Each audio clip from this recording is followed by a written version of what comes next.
But you're right about Portilla, right? Like we shouldn't accept something just because he said it, but we shouldn't just outright reject something. Like each claim needs to be investigated on its own merits.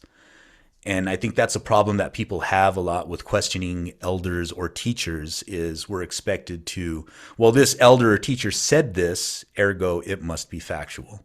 Mm-hmm. And when people like us say, well, let's look at that specific, because they could be right, sure. They could also be wrong. Like let's interrogate these claims individually so that we have a better informed opinion. That, my friend, is what is called I believe it's called the argument from authority fallacy, if I'm not mistaken, something to that Yeah, effect. the argument from authority where, well, this person in this highly respected position said it, therefore I'm going to Therefore, believe it. yeah, it must be true. Yeah, and we see this a lot. Appeal to, oh no, that's the wrong one. I was going to say appeal to irrelevant authority, but I guess you could also make that the Yeah. case for that here as well. But I digress.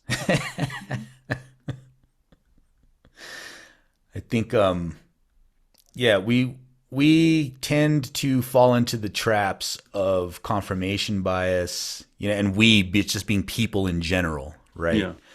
Tend to fall into the traps of confirmation bias and appealing to authority because it's easier just to accept something because it makes us feel good and because somebody we respected says it. It's easier to do that than it is to be the asshole that's always like, well, hold on, let's take a look at that claim. And knowing that, shit, something that I hold near and dear to myself might prove to be untrue. Like the Mm-hmm. Declaration of Cuauhtemoc, man, that was a kick in the balls for me. I'm not going to Yeah. lie. Like I felt that. I really wanted that to be legitimate. And his bones too. Yeah, and Cuauhtemoc's bones, which we'll be covering this season. Like to find out that these things that I really wanted to be true, to find out that they were not, it hurt. I'm not going to lie, but that doesn't mean I'm just going to dismiss the evidence and hold on to those beliefs no matter what because they make me feel good. Because that's what religious fundamentalists do.